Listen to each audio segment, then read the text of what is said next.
talk to us a little bit about Visionaries. You're ending your 2018-19 season with a triple bill, and tell us a little bit about the pieces that are in this bill. You know, honestly, it began around the Joffrey work. I grew up outside of Chicago. I am a product of, you know, the Chicago area. That's where I got my primary dance training at Ruth Page Foundation, Ellis du Ballet School of Ballet. Joffrey Company, the Joffrey Ballet, would perform in Chicago annually when I was growing up. Now, mind you, they weren't in New York yet, or they weren't in Chicago yet, where they're based now. They were based in New York.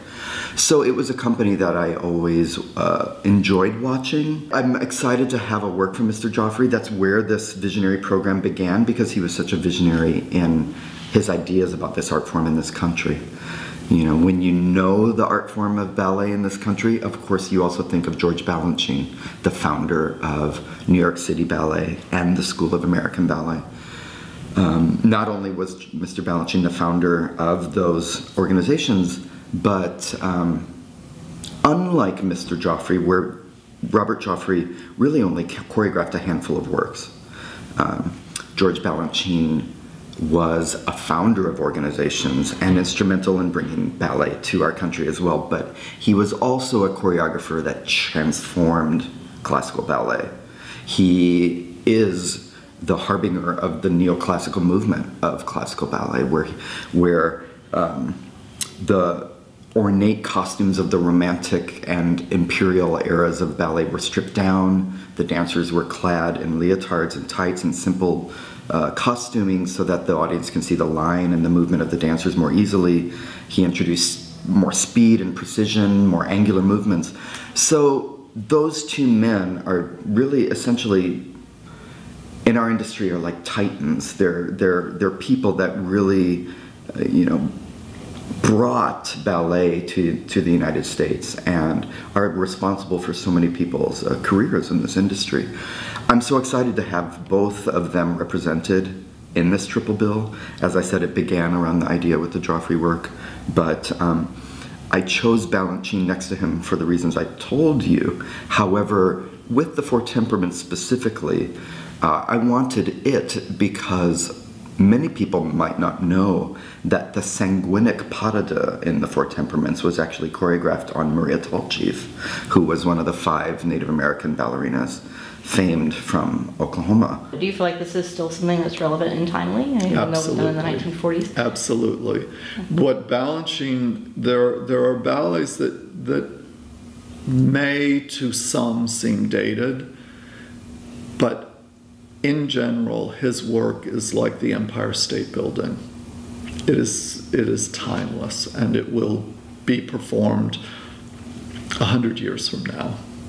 The way Swan Lake is performed, the way you know, the Nutcracker is performed, these ballets will endure. It seems like the dancers, this is one of the iconic names in sort of choreography for ballet. I mean, it seems like the dancers are excited to rise to the occasion and eager to rise to the occasion most of the time. They start out terrified because they know that there are ghosts associated with these roles, and there are great dancers, especially ballerinas, who are associated with these roles, and that's intimidating. And until they really sink their teeth into it, they remain intimidated, you know, and hopefully, and I am absolutely certain that they are rising to the occasion. So that ballet actually is very special for our repertoire, the Four Temperaments, because of its connections to Maria and because of its connections to Oklahoma, really. So those two titans of ballet and American ballet are also known internationally. And when I looked for a third person to place on this program, I really looked internationally. You know, you would say, well, why didn't you focus on someone, you know, that is American? Well, we live on a globe. We live on this world sphere, and the art form encompasses it. I looked across the world for talent. I wanted a new work, because that's what these men did. George Balanchine was a choreographer. He created new work for New York City Ballet. Robert Joffrey brought new work, commissioned new work, was responsible for a lot of work that pushed the boundaries of ballet. And so I wanted a new choreographer on an international scale to come to Oklahoma and create a new work for us. And that is Cayetano Soto.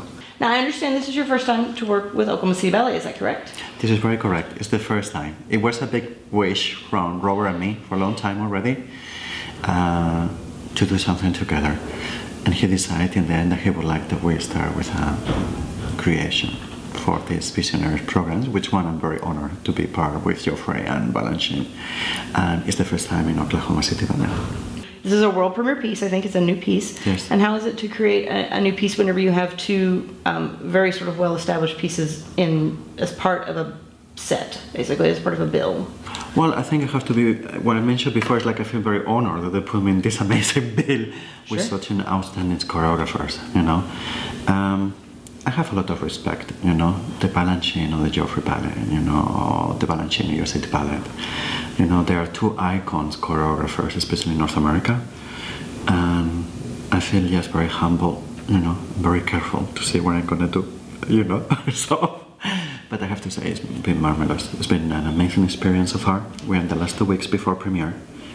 And now is when the puzzle starts to fit. So the piece is not done yet, but we're in a very good way. Everybody is very open and everybody is so generous here. Sometimes when you go to work with a new company, you never know what to expect. And here for the first time, all the doors, they were open. Nobody did close any door for me or for my creation. So, respect. Is it an interesting process for you to go through with dancers and take them from being overwhelmed to sort of getting it? Well, yes, and to see individuals. For instance, there was a girl who's I think that she's in the second company. She's not in the first company. And there's one particular role, sanguinic, which is technically extremely difficult. And in fact, the woman who made it famous is from Oklahoma, Maria Tolchief. Yeah. And she wasn't the original, but she did maybe the second or third performance because the person it was choreographed on injured herself, and then Maria stepped in and it became her role. That role is extremely technical. It's a bravura piece. And I saw this girl and I thought, you know, I think that she can do it. I don't think that she's going to be cast,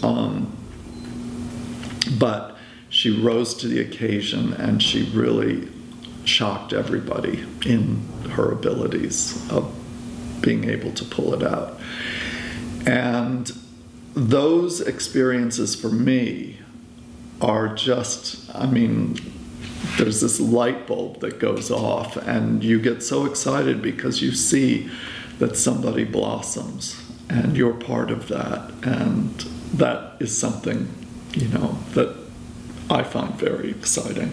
It seems like it would be a very high stakes thing, it feels like, to create something new. I mean, that's always, it seems like it's something that you, because I guess your heart and soul goes into it if it's going to be something good. So. Well, you always pray for the best, what I call it. You know, creation is a risk. It could be a flop, or it could be just amazing. But this is the beautiful thing, because if companies, they don't take the risk, where are we going? Please visit us at www.okcballet.com or call 405-848-TOES. That's 848-8637.